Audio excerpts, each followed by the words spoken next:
What's up, everyone? Matt Gajewski here, back again talking college football. And today we're breaking down the Michigan Wolverines 2025 roster and what to expect. Before we get started, make sure to hit that thumbs up button, subscribe to the channel. That helps us a ton. A small channel like this, you'd be shocked how much all of that goes in supporting a channel like this. If you've done that, thank you. Usual disclaimer, recording this in early May, the portal just closed, the spring window that is. Not sure if all of these teams are done adding. Michigan is a candidate to take on some players at a few positions, maybe a wide receiver. We'll see what they do. There's also a couple battles that will be decided in the summer. So if there's something you disagree with, please let me know in the comment section and why. Always trying to get better. And sometimes there might be a new piece of information that will help with the overall analysis of a team. With that said, let's dive in and look at what Michigan accomplished last year. Here are their efficiency metrics. First and foremost, what stands out is this team was pretty bad offensively. A lot of that stemmed from the quarterback position. They were 123rd in QB efficiency. Receiving game didn't give them a ton of help. Part of the issue there was injuries. Colston Loveland missed a portion of the season. The run game was surprisingly a little worse than expected as well. A lot of high expectations for Donovan Edwards that he didn't quite live up to, so they were 62nd in rushing efficiency. And the O-line was replacing almost everything, so a step back was to be expected. I don't know if outside the top half of the country in run blocking and pass blocking efficiency was quite expected, but that's what we got. Conversely, defense was absolutely electric. The only thing that held them back at times was their pass coverage unit, another area decimated by injury, highlighted by Will Johnson. There's a couple guys that are actually back this year who missed all of last season, which initially would have been maybe starters for this team. Overall, they were a very run-heavy team, only 40% pass rate, and they were super slow offensively too. But they were coming off a national championship. They had to replace a ton. Injuries did them no favors, and they had a new coaching staff. And still, I think you could argue the season was a success. They go 8-5. They beat Ohio State to end the season. They beat Alabama in the bowl game. Their only losses basically were to playoff teams. They lost to Indiana, Oregon, and then Texas. The only non-playoff losses they had were to Illinois and Washington. Both competitive games, close games. And that was the story with Michigan. They basically played close games across the board, and they were able to come out on top of a lot of these, especially as they sort of figured out who they were, a team that needed to rely on defense and rely on running the ball as much as they possibly could. Heading into this year, we get year 2 of Sharon Moore, previously the OC of this team, coached tight ends before that. He does have a suspension. We don't know exactly what games. There's been a bunch of rumors on this that they're going to select the games that are most advantageous for them to try to get ahead of this, but they'll be without him for at least part of the season. Offensive coordinator, Chip Lindsey is going to take over this position after they were dreadful last year. He was the North Carolina offensive coordinator from 2023 to 24. He's a good OC. There's no way to describe this any other way. I mean, he's been with multiple offensive philosophies. He had Drake May in 2023, led them to success. They lose Drake May. Quarterback goes down in week 1 last year, so then they need to be a run-centric team. They were successful under Omari and Hampton as the centerpiece of that offense. So he's made it work in multiple ways, and he's worked with some high-level QBs. Defensive coordinator Wink Martindale enters his second season. He was previously in the NFL, the Giants defensive coordinator from 2022 to 2023. Everything looked great with that unit last year, so no real concerns as they head into year 2. They'll replace some positions, but that's kind of just what you get when you have a team that's perennially contending and will be looking at getting players drafted every single year. Let's look at their retention and their recruiting. They took a big step this year. It's a freshman class, but this team has been recruiting kind of around that 15 mark for a few years now. 2024, they were 16th. 23, they were 17th. This year, their incoming class jumped to 6th, which is a trend in the positive direction because historically they've trailed Ohio State. I guess if you want to include Oregon going back beyond their addition to the Big Ten, they've trailed there as well. So this is a positive step for this Michigan team. Retention's been great for them for the most part. They lost some kids from the 23 class, but returned almost everyone from 2024. And historically, if you want to go back even beyond 23 to 22 and 21, some of the players that were on the national championship roster, they were holdovers from previous recruiting classes. They have not been very heavy in the portal historically because they don't need to. This year's portal class is 34th. Last year's was 57th. 23's was 15th. So they're sort of a situational portal class. It's more quality over quantity for Michigan for the most part. But let's dive into the two deep roster for this upcoming season and what to expect. Here is what we are looking at. This tool is available in Discord. If you want that, the link will be below. Basically, what we're trying to do is take a look at the team on the 2D, project players that'll actually see the field. Transfers are in yellow. We have experience in these three columns. It'll give you the year they are with the system and how many snaps they played the last 2 years. From there, their recruiting ranking in terms of stars. And then there's a value score in the offense. That basically takes your recruiting ranking first and foremost.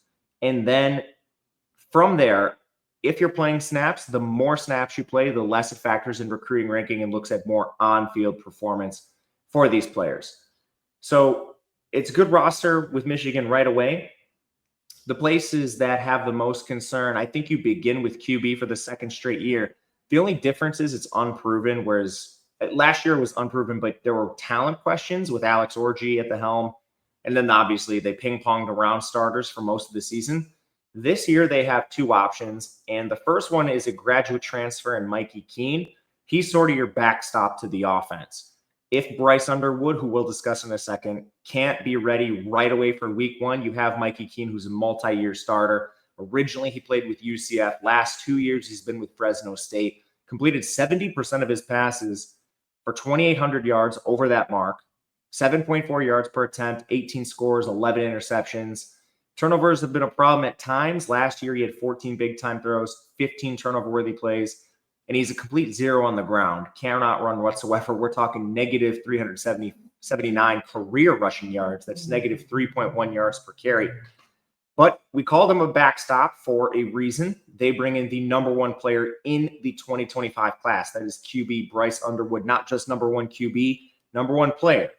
5-star, of course. He's 6'3", 215. All the arm mobility in the world. He does have actual mobility, too, with his legs. As a high school player, if you look at all the recruiting services, he's described as more of a functional passer and with functional mobility. So not someone who's going to run like Lamar Jackson, but somebody who will use his legs to pick up first downs, extend plays in the pocket. Obviously, there's a higher ceiling with him under center. Just not sure when that's going to be, if it's week 1 or if it's sometime like week 8. For the record, I do think they can win games with Mikey Keene. I just don't think they have a playoff ceiling with him. With Bryce Underwood, I think they have the potential to win a lot of games, including playoff ones, if they can actually maximize his talent. It's a deeper quarterback room than you might think. 2024 4-star Jaden Davis is still on the team. He doesn't really project to play a role in this quarterback battle. I imagine he'll transfer at some point, just with the heir apparent Bryce Underwood already being there. Running back, they lose Khalil Mullings and Donovan Edwards. That unit, I don't think quite lived up to expectations last year. They have some new faces. First of all, they added Alabama transfer Justice Haynes, a former 5-star. He only rushed 79 times for 448 yards last year, but that was still 5.7 yards per carry, 17 catches for him, 5'11", 210 pounds. So he's a great place to start. A couple 4-star sophomores are back. Jordan Marshall, Micah Capana. Marshall did rush 31 times for 120 yards. He's 5'11", 210 as well. Another incoming 4-star, Jasper Parker's a freshman, so he maybe functions as a rotational back. They did have a couple other transfers, C.J. Hester from UMass and John Volker from Princeton. Hester maybe plays a rotational role. He was originally with Western Michigan in 2023, then with UMass last year, 529 yards on 119 carries. That was just 4.4 yards per carry, 14 catches. Volker from Princeton, I don't think he plays at all this year. I'm not sure why he came in. Wide receiver, this was a complete mess for Michigan last year. I think they're a little bit better, but I still have questions with the overall ceiling. They do return their third and fourth leading wide receivers, Samaj Morgan and Frederick Moore. Morgan in particular had a much better season when he was playing with J.J. Mccarthy. Last year, the 5'10", 174-pound slot receiver caught 27 balls for 139 yards. That's just 0.89 yards per route, which is pathetic. But we have another sample to look at with an NFL QB. His yards per route was at 2.72. So when we're talking about these incumbent Michigan receivers, I don't want to penalize them too much, especially when they have a sample that's much better with an NFL QB versus what we saw with a player that could barely handle the snap last year. Anyway, Frederick Moore, that is, he's 6'1", 181 pounds, played on the boundary 74% of the time, caught 11 balls, 128 yards. He was at 1.32 yards per route. This isn't anything that's going to blow you away. I think you can get functional play out of both of these receivers, but I'm not quite sure what the ceiling is going to be. They also returned former walk-on Peyton O'Leary, played 376 snaps. They returned Kendrick Bell. He's a junior now. He played 342 snaps. Essentially, no one in the offense did a good job catching passes outside of Colston Loveland. So they have a lot coming back, but they also went out to the portal and added Donovan McCulley from Indiana, as well as Anthony Simpson from UMass. Simpson originally played at Arizona before he went to UMass for the last 2 seasons.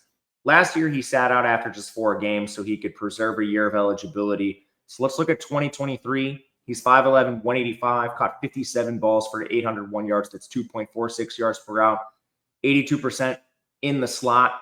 McCulley did the same thing. He sat out after 4 games after he was getting beat out by a lot of transfers. He caught 48 balls for 644 yards in 2023. He's 6'5", 203. Played out wide 89% of the time, 1.83 yards per route. My biggest question with these guys, first of all, with Simpson, you're going from UMass to Michigan. The jump is going to be steep. With McCulley, you already got beat out by players in your conference that are opponents of Michigan's. Is it really a good thing that the rotational receiver from Indiana that had to sit out to preserve a year of eligibility in order to get a second chance is your starter and potentially your number one? I'm not necessarily sure that's a good thing in this offense. They also have a decent amount of 4-stars on the roster. Amarian Stewart's a sophomore, a couple freshmen in Andrew Marsh and Jacob Washington. We just haven't seen Michigan actually develop a receiver in a while now, but I think your ceiling probably lies with these young players. Just not sure they're going to get on the field and what the development's going to be. Again, new OC, so things are changing a little bit, but we need to start seeing Michigan get more out of these receivers, even going back all the way to like a Nico Collins, and we're talking a previous staff now. They didn't maximize a player like that either. So we need to see some of these receivers at least make a jump and play functional football. Again, it's not an offense, at least previously, that was asking you to rely on the wide receivers in pass game. It's always been a run-based team. But still, you need something out of the position, which they haven't gotten lately.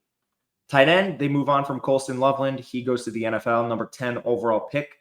They have a couple experienced players. This was a heavy 12 team last year.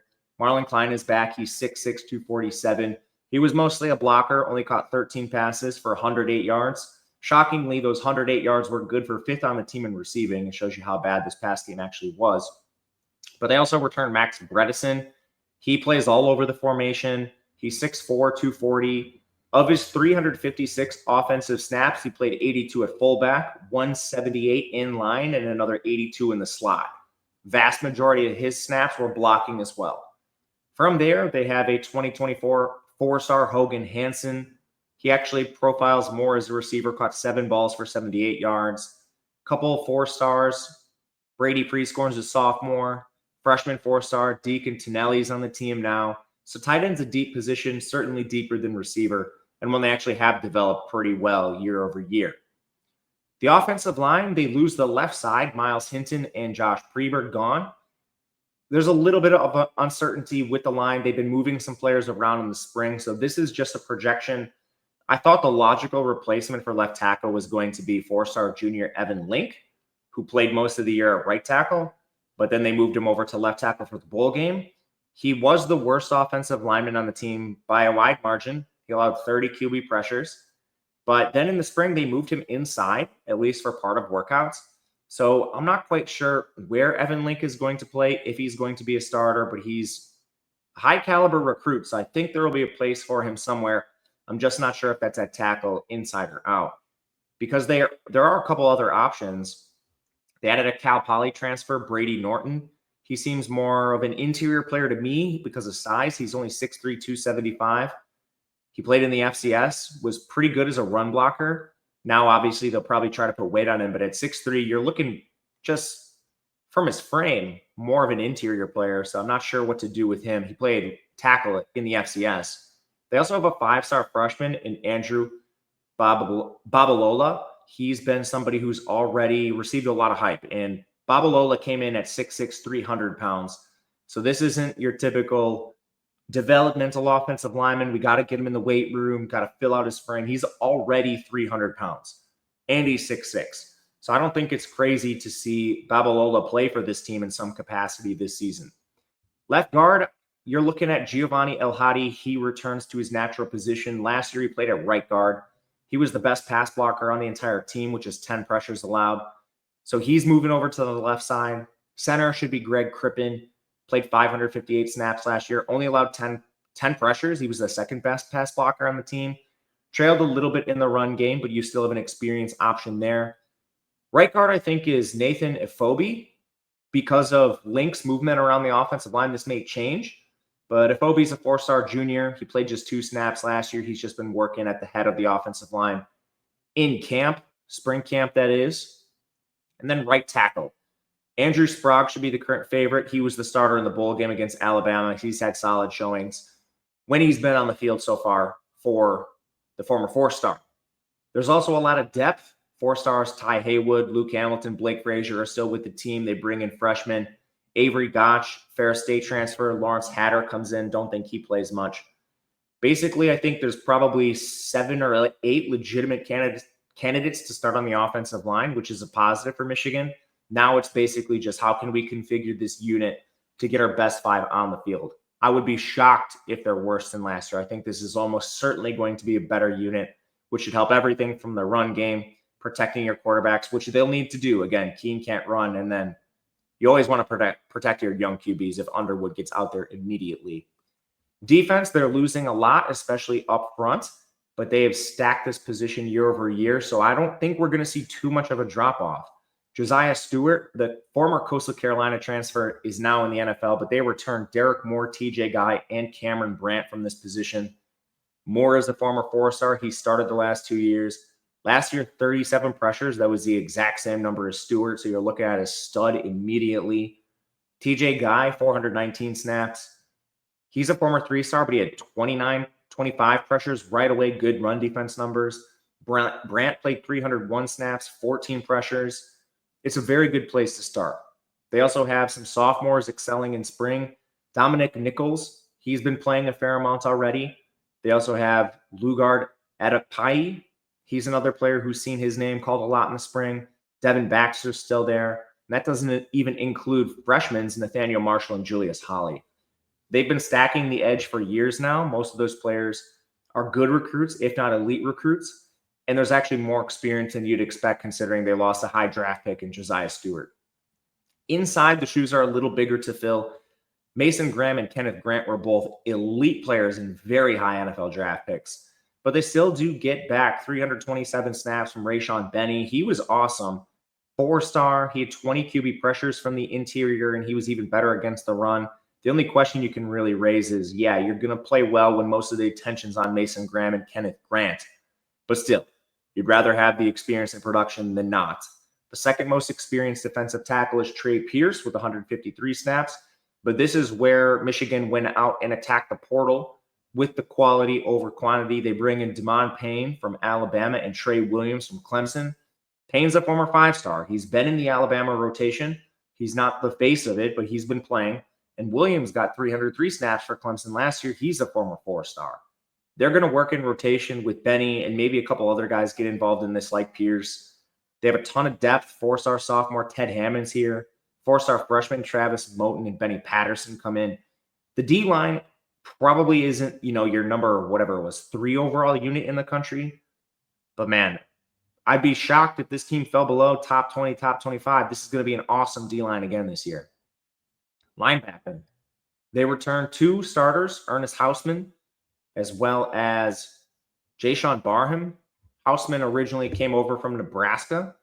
He's now been with Michigan the last 2 years. Elite run defender, led the team with 89 tackles. Barham is originally a Maryland transfer, former four-star. He was second on Michigan in tackles last year with 66.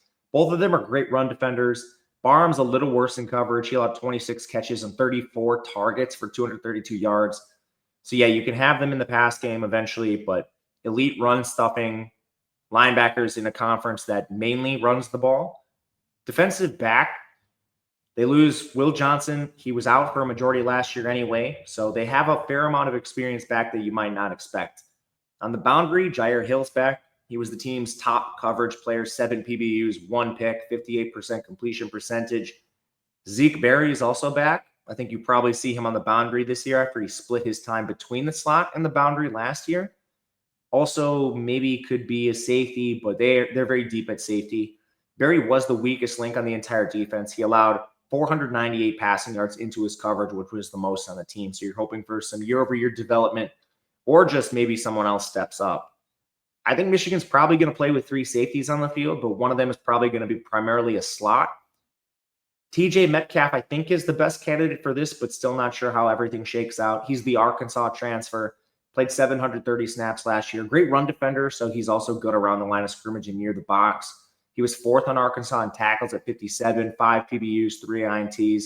If he doesn't work out for whatever reason, they have depth. Caleb Anderson comes in from Louisiana, where he was a rotational boundary corner.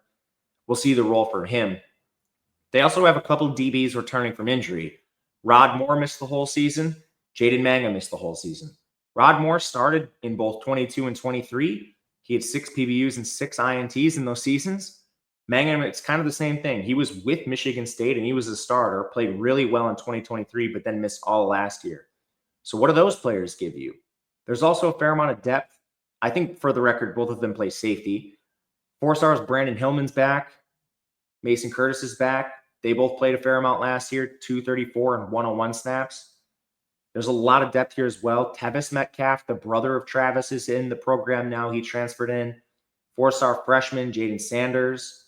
4-star sophomores Jacob Oden, Kania Winston, Elijah Dotson. A lot of depth with Michigan on defense, much deeper than the offensive side of the ball. At kicker, they returned Dominic Zavada. He started at 2 years with Arkansas State before he came over last year and kicked with Michigan. He's missed just 2 of 99 career extra points. Last year, he was 21 of 22 on field goals, and he went 7 of 7 from 50-plus. He was the 3rd most efficient kicker in all of college football, so your special team should be awesome with Michigan again this year. It's a good roster. I think they will be better this year and show growth year over year. But again, all of this is dependent on the schedule. As we saw with Indiana last year, sometimes a very good schedule can make up for some roster deficiencies. So let's see what we're working with this year. We have a weird non-conference. Oklahoma is on it. It is also a road trip, which is definitely not easy. Otherwise, you have New Mexico and Central Michigan. I think right now it's going to be close to a pick'em in the Oklahoma game. My tentative guess right now on the early season projections is that Oklahoma's a slight favorite just because they're the home team, but we'll see on that. It's a fairly difficult schedule for Michigan overall. They have to play Ohio State to end the year, as they always do. Luckily, they are dodging Penn State and Oregon, so some of the top dogs aren't on your schedule. But you do play a fair amount of the middle of this conference. You have to go to Nebraska. Wisconsin will be a home games, but you travel out west to USC. Washington, you get at home. The real part of the schedule that's awesome for this team, it's the second half before Ohio State. You go to Michigan State, who's still very much in a rebuild, and also that road trip's not far. You have Purdue, and then you have road trips to Northwestern and Maryland, who project to be at the bottom of the conference. So it's almost an imbalanced schedule. The Oklahoma non-con makes it more difficult, but you do have a fair amount of layups on this schedule that you'd be shocked if Michigan's not close to a double-digit favorite in the Michigan State, Purdue, Northwestern, and Maryland game. And even from there, Wisconsin's not projected to be up as high as they've been. Same with Washington, who's in year 2 under Jed Fish. This is a very workable schedule for Michigan, and one where they should be expected to win 8 to 9 games minimum, with a playoff potentially in their sights, because Oregon's changing QBs, ton of change. Ohio State's changing QBs, ton of change.